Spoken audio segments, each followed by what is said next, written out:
Baik, sebelumnya izinkan saya memperkenalkan diri. Nama saya Sayumade Gita Falufi dari Program Studi Teknologi Rekayasa Internet dengan NPM 24782030. Nah, di sini saya akan membuat video hands-on mengenai lab session 6 mata kuliah pemrograman jaringan 1 tentang Inheritance and Exception Handling. Jadi di sini kita diminta untuk membuat video penjelasan. Yang pertama yaitu penjelasan dan contoh secara hands-on mengenai OOP dan inheritance. Dan yang kedua yaitu penjelasan dan contoh secara hands-on mengenai exception handling. Yang ketiga deskripsi tugas. Dan yang keempat adalah penjelasan implementasi dan hasil running. Nah, langsung saja, yang pertama saya akan menjelaskan terlebih dahulu apa itu OOP dan inheritance. Jadi, OOP di sini adalah singkatan dari Object Oriented Programming atau yang biasa kita sebut dengan pemrograman berorientasi objek. Nah, OOP ini merupakan suatu metode pemrograman yang fokus atau berorientasi pada objek. Nah, di dalam OOP ini, objek ini sendiri merupakan gabungan dari atribut dan method. Selanjutnya yaitu inheritance. Inheritance ini merupakan pewarisan sifat dari OOP. Nah, dalam inheritance ini terdapat subclass atau yang biasa disebut dengan kelas anak untuk mewarisi atribut dan method dari superclass atau yang biasa kita sebut dengan kelas induk. Nah, pewarisan inheritance ini bertujuan untuk menghindari penulisan kode secara berulang atau redundansi dan mempermudah pengguna untuk membaca suatu program.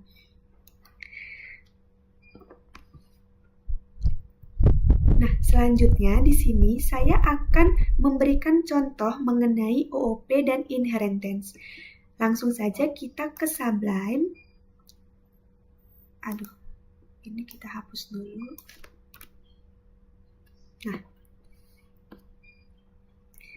Nah, jika sudah di Sublime, kita di sini saya akan memberikan contoh mengenai OOP-nya terlebih dahulu. Yang pertama yang akan saya lakukan yaitu saya akan membuat superclass atau kelas induknya terlebih dahulu. Ini saya buat kelas pegawai.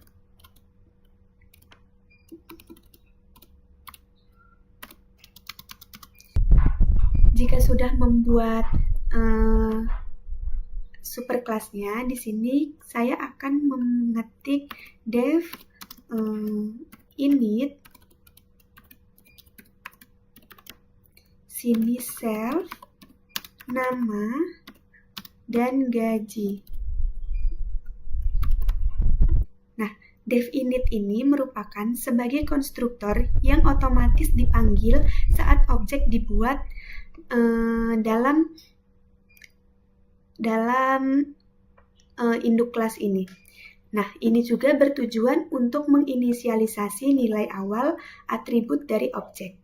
Selanjutnya yaitu kita akan membuat, di sini kita akan self nama sama dengan nama. Nah, yang artinya di sini kita akan menyimpan nilai nama ke dalam atribut objek bernama nama. Kita buat juga,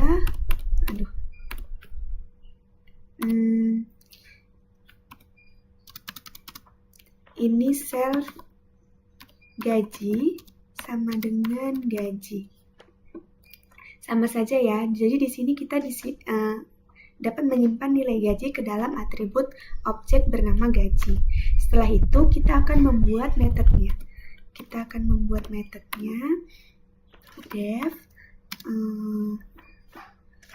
Kita membuat metodenya tampilkan info, misal info self. Nah, lalu kita print.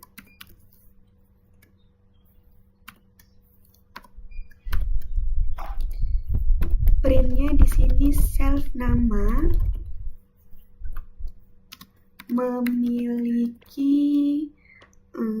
memiliki gaji sebesar,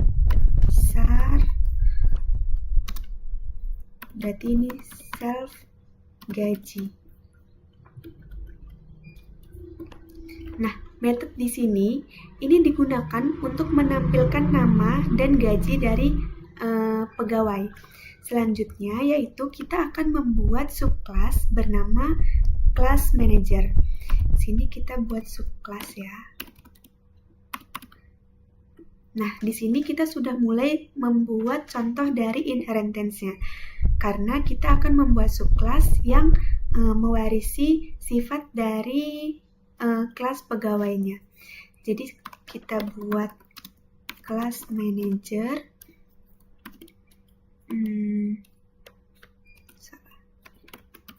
pegawai.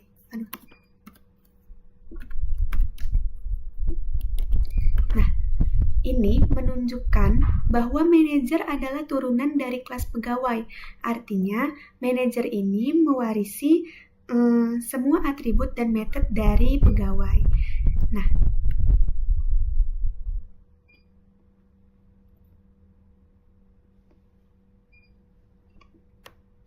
Nah, selanjutnya di sini kita akan membuat konstruktur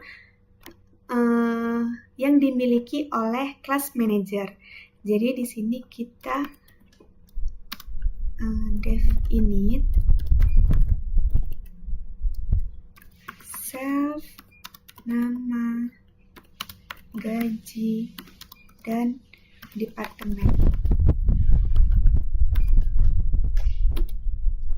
Nah, def init ini digunakan untuk mengisi data nama, gaji, dan departemen saat objek dibuat.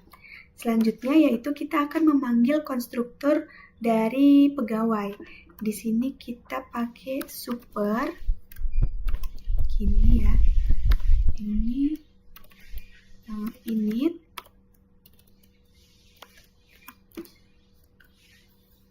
nama dan gaji. Nah, super di sini itu artinya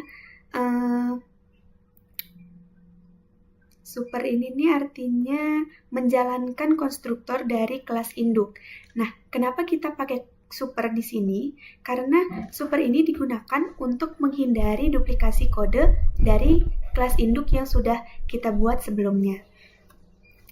Nah, jadi misalnya nih, kalau kita nggak pakai super, kalau misalkan kita nggak pakai super, kita bakal nulis ulang inisialisasi dari nama dan gaji yang akan memakan waktu juga. Nah, makanya kita pakai super. Jika di super ini sudah dipastikan atribut warisan nama dan gaji sudah dibuat, maka langkah selanjutnya yang akan kita lakukan yaitu menambahkan atribut departemen. Karena tadi kita di sini sudah menambahkan departemen ya. Nah, selanjutnya kita menambahkan atribut baru di sini, yaitu self departemen sama dengan departemen. Nah, self di sini itu untuk menyimpan nilai ke dalam objek. Nah, atribut ini juga hanya dimiliki oleh atribut departemen hanya dimiliki oleh class manager. Nah, langkah selanjutnya yaitu kita akan memanggil method dari kelas pegawai. Jadi kita akan panggil metodenya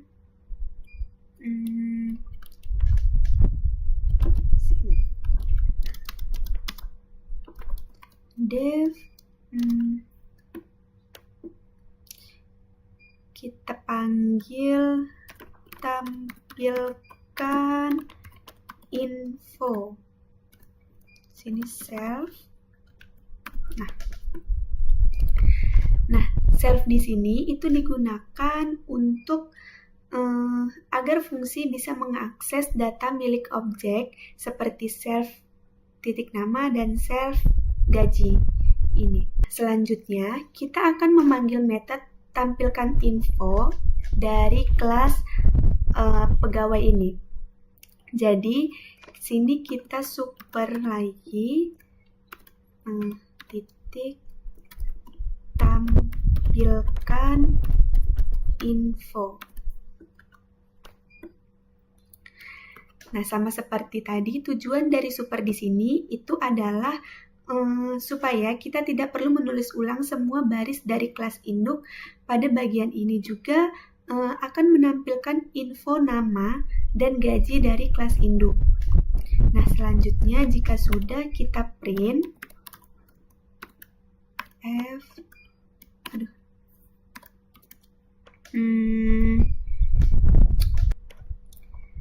Nah, jika sudah kita print ini apa ya?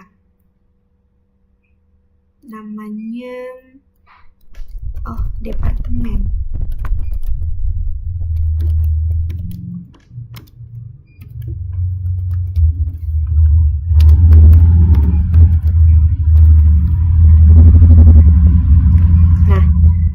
Departemen di sini ini merupakan informasi tambahan khusus milik kelas manajer aja.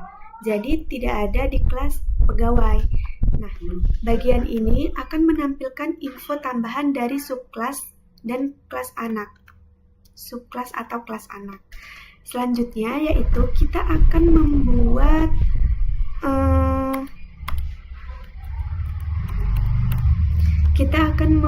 objek baru dari kelas manajer dengan data nama, gaji, dan departemen. Sini kita M sama dengan manajer.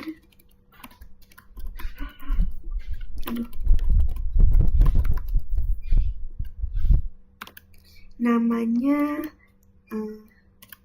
Gita.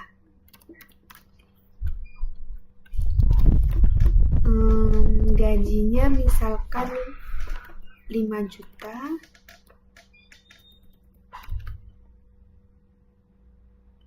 Berapa ini? Lebihan.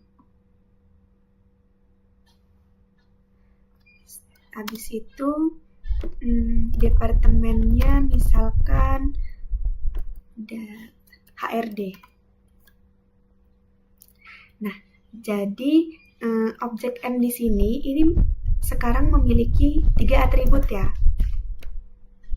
Selanjutnya kita akan memanggil method tampilkan info dari kelas manajer ini.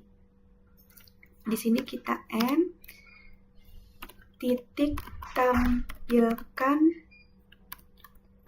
info.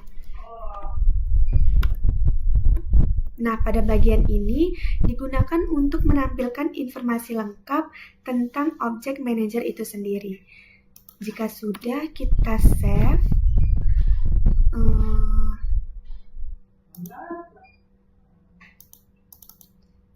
Kita save di contoh.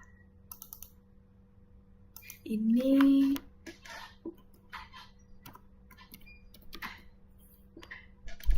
pegawai ya. Pegawai. Kalau udah di save. Nah, kalau udah kita coba jalanin di command prompt.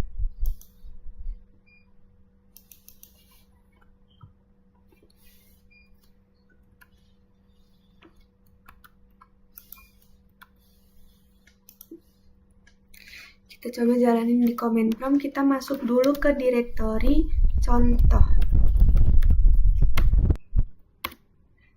Nah,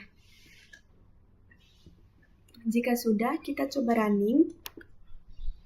Di sini py min n.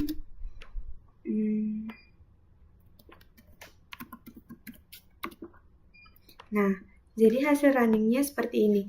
Gita memiliki gaji sebesar 5 juta dari Departemen HRD, kayak gitu. Nah, selanjutnya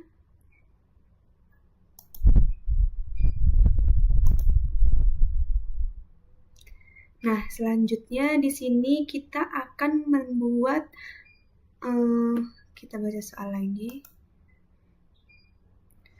Penjelasan dan contoh secara hands-on mengenai OOP dan inheritance sudah. Jadi sekarang kita lanjut untuk membuat penjelasan dan contoh secara hands-on mengenai exception handling. Nah, selanjutnya di sini saya akan menjelaskan apa sih itu exception handling dan saya juga akan memberikan contoh dari exception handling itu sendiri. Nah, jadi exception handling itu merupakan pemrograman yang digunakan untuk menangani kesalahan atau error yang terjadi saat program dijalankan. Nah, exception handling ini juga mencegah adanya agar program tidak langsung berhenti saat terjadinya error. Nah, langsung saja ke contohnya. Jadi, yang pertama di sini saya akan membuat variabel nama buah ya. Di sini buah sama dengan di sini saya menggunakan list. Ini nama apel misal ya. Ada buah anggur, ada buah jeruk. Jeruk. Nah, jika sudah, selanjutnya kita ketik try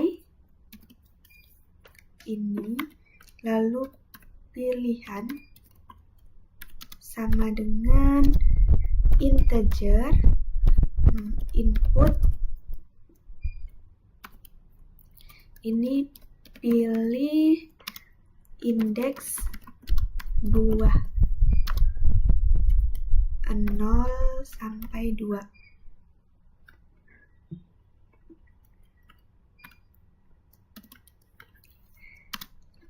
Nah, pilihan di sini ini adalah variabel yang menyimpan nilai hasil dari input pengguna yang diubah menjadi tipe data integer. Nah, jadi pada bagian ini, jika pengguna memasukkan input angka 1, maka nilai pilihan akan bisa digunakan untuk mengakses list. Karena list buah di sini itu menggunakan indeks 0, 1, dan 2. Nah, selanjutnya di sini kita ketik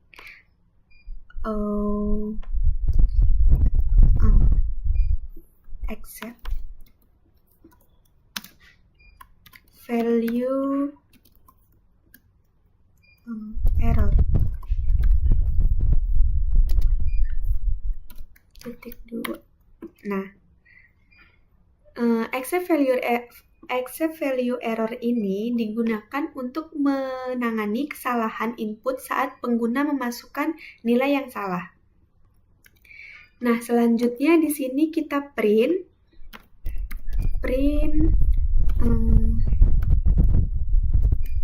error masukkan harus berupa angka. Nah, jika pengguna memasukkan input berupa huruf seperti A, B, C, atau D, maka program akan mengeluarkan output masukan harus berupa angka. Selanjutnya yaitu kita else. Sini try. Sini kita print f buah yang kamu pilih, yang kita pilih adalah sini buah pilihan.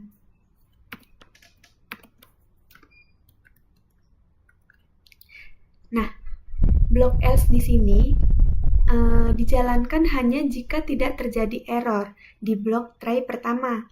Nah, pada try dalam else ini, pada try dalam else ini digunakan untuk mengakses elemen list berdasarkan input. Jadi else di sini nih sebenarnya digunakan atau dijalankan hanya jika tidak terjadi error. Kecuali kalau accept tadi ini itu malah digunakan untuk menangani jika terjadi error. Nah, selanjutnya yaitu kita ketik accept. Salah. Di sini accept index error. Nah, di sini kita print lagi.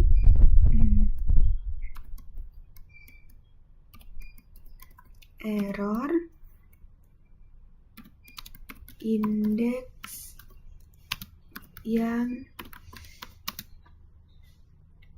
kamu masukkan di luar jangkauan. Nah, pada bagian ini sama seperti sebelumnya yang sudah saya jelaskan. Kenapa menggunakan accept? Karena accept ini digunakan untuk menangani input yang salah.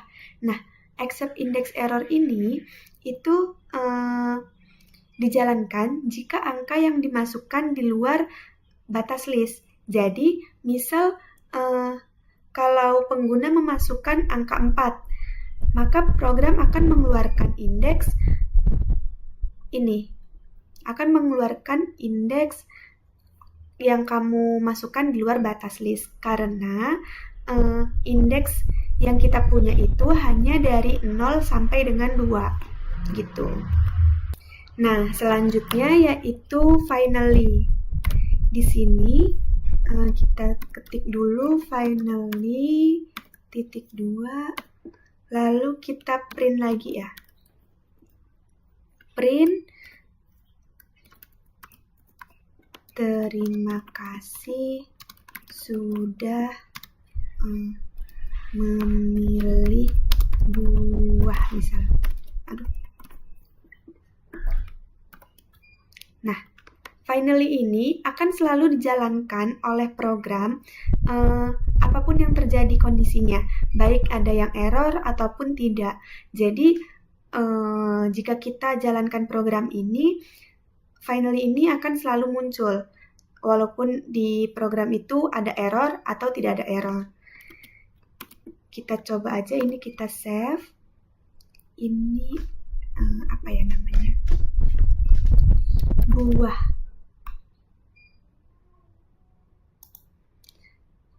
Kita ke comment prompt lagi.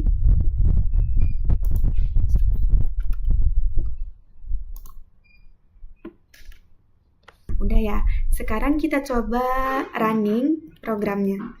Ini py -m buah. Nah, di sini kita akan memasukkan indeks.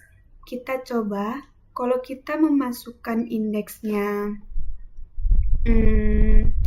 angka, misalkan huruf A, B, C, D, maka program akan mengeluarkan error, masukkan harus berupa angka. Kita coba lagi, kalau kita masukin angka 3 misalnya ya. Nah, di sini juga akan terjadi error, indeks yang kamu masukkan di luar jangkauan. Tapi yang benarnya kita bisa dimasukin misalkan angka 2. Nah, buah yang kita pilih adalah jeruk, kayak gitu. Jadi ini adalah contoh dari exception handling. Selanjutnya kita baca soal lagi. Yang ketiga yaitu kita diminta untuk mendeskripsikan tugas dari lab session 6 ini. Deskripsi tugasnya yaitu pada penugasan ini kita diminta untuk membangun aplikasi monitoring suhu dan kelembapan. kita juga bisa baca di sini untuk memonitoring suhu dan kelembapan ruangan berbasis konsol dengan menerapkan konsep inheritance dan exception handling, yang dimana tadi sudah dijelaskan di awal pengertian dari inheritance dan exception handling itu. Nah, di sini kita membuat subclass sebentar. Nah, di sini kita diminta untuk membuat subclass kitchen dan bedroom dari room, masing-masing dengan fitur simulasi kenaikan suhu saat memasak pada kitchen dan penurunan suhu untuk mode tidur pada bedroom. Nah, program juga harus memvalidasi input pengguna, memeriksa apakah data sensor berada dalam rentang yang wajar, misalnya suhu 0 sampai 50 derajat Celcius dan kelembapan 0 sampai 100%, seperti yang ada di soal. Nah, serta memastikan ruangan tertentu memenuhi syarat kenyamanan, seperti dapur yaitu yang tidak terlalu lembab, dan kamar yang sebaiknya tidak memiliki suhu di atas 30 derajat. Selain itu juga, kita diminta untuk menerapkan mekanisme exception untuk memastikan program berjalan dengan aman dan menangani berbagai kondisi error. Nah, selanjutnya di sini saya akan menjelaskan perintah yang keempat, yaitu penjelasan implementasi dan hasil running program. Nah, di sini kita buka programnya terlebih dahulu. Di sini saya sudah membuat 2 subclass, sama seperti yang diminta di soal. Membuat 2 subclass yaitu kelas kitchen dan kelas bedroom, yang dimana kedua kelas ini mewarisi atribut dari room. Nah, pada kelas kitchen ini fungsi init itu mewarisi properti dari room dengan super buka kurung, tutup kurung, underscore init ini. Serta memiliki atribut tambahan yaitu cooking mode, yang dimana jika cooking mode ini true, maka suhu ruangan akan naik secara acak antara 3 sampai 7 derajat Celcius. Nah, nilai kenaikan itu akan disimpan di temperatur increase. Nah, di sini juga ada accept exception, yang dimana accept exception di sini akan menangani error. Jadi, jika ada error, misalnya seperti sensor tidak ada, akan ditangani oleh blok try except ini. Nah, selanjutnya di sini ada def get room info. Pada fungsi ini, itu untuk mengembalikan fungsi ruangan dalam format string. Jadi ini ada nama ruangan, suhu, kelembapan, ada aktivitas, dan status memasak atau tidak memasak. Jadi jika statusnya sedang memasak, maka program akan menampilkan juga kenaikan suhu karena memasak. Dan jika tidak memasak, maka suhunya akan tetap gitu. Nah, selanjutnya di sini saya akan menjelaskan tentang yang subclass bedroom. Nah, pada fungsi init ini mewarisi dari room.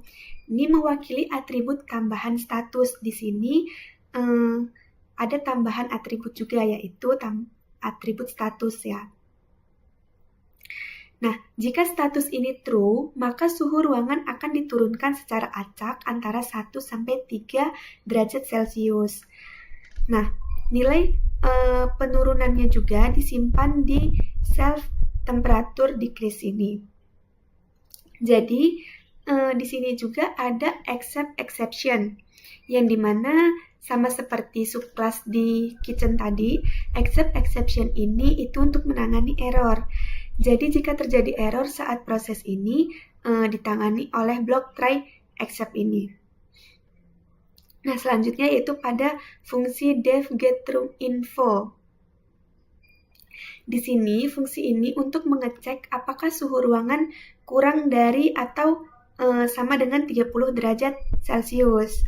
Nah, jika iya, maka dianggap nyaman untuk tidur. Dan jika tidak, maka dianggap tidak nyaman untuk tidur. Gitu. Selanjutnya di sini juga ada untuk membuat string yang menampilkan nama ruangan, suhu, kelembapan, dan status tidur. Nah, jika mode tidur ini aktif, maka tambahkan informasi bahwa suhu ruangan berkurang sejumlah self temperature decrease. Hal ini menggambarkan efek dari mode tidur gitu. Jadi pada saat mode tidur itu akan menambahkan informasi bahwa suhu ruangan berkurang sejumlah self temperature decrease ini. Nah, selanjutnya kita akan melihat hasil running programnya. Jadi kita ke command prompt lagi. Nah, jadi untuk melihat running programnya kita ke command prompt. Ini karena tadi di command prompt masih masih ke directory yang contoh tadi, kita keluar dulu ya. Cd titik-titik. Nah, ini kita masuk ke directory yang smart home.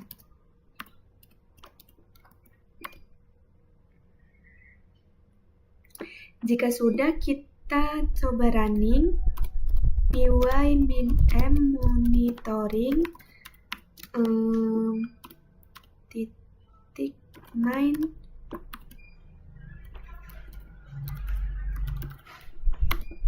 Nah, ini tampil pilihan menu utamanya ya. Kita misalkan ingin menambahkan ruangan. Kita pencet nomor 1, masukkan nama ruangan, misalkan dapur kotor. Ini kitchen. Ya, berhasil ditambahkan. Nah, di sini kita akan melihat error dari jika kita akan menambahkan nama ruangan yang sama atau duplikasi ya. Jadi kita coba lagi, ini tambah ruangan, dapur kotor.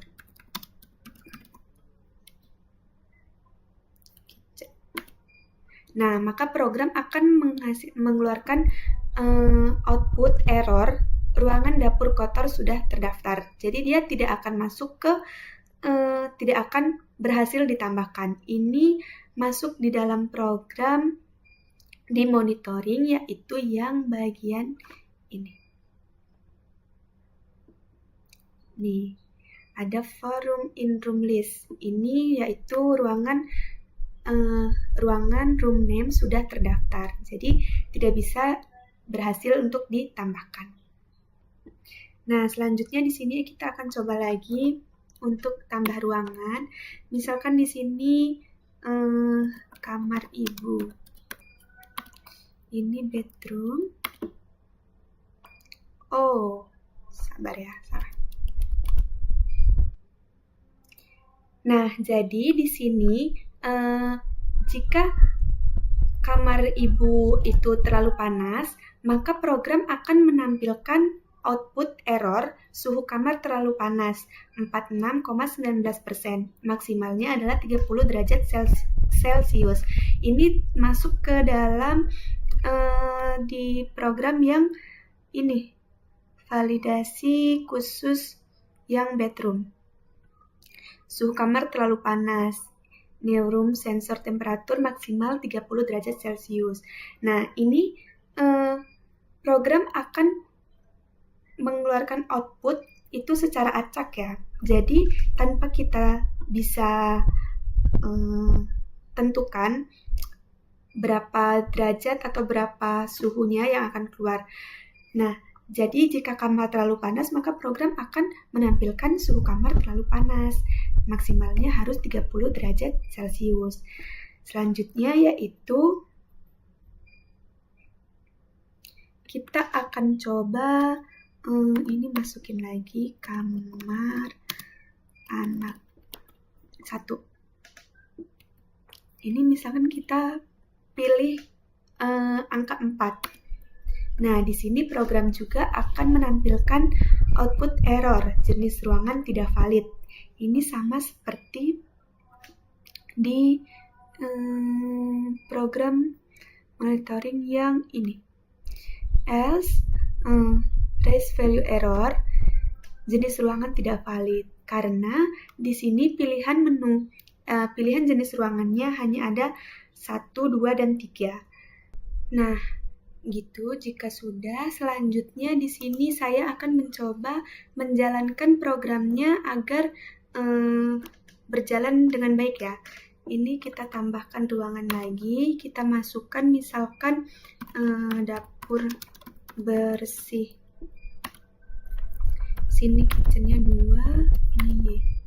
Berhasil ditambahkan. Kita coba masukkan satu lagi, tambahkan ruangan. Ini kamar ayah misalnya. Terus bedroom.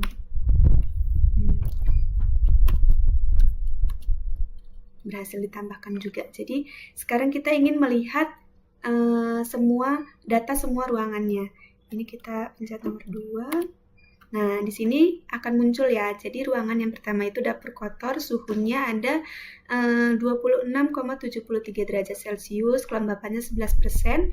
Aktivitasnya memasak, naik suhunya jadi 3,73 derajat Celcius karena memasak. Jadi seperti itu. Apalagi, nah, udah itu saja. Jadi sekian video hands-on dari saya. Mohon maaf jika ada salah kata. Saya akhiri. Terima kasih.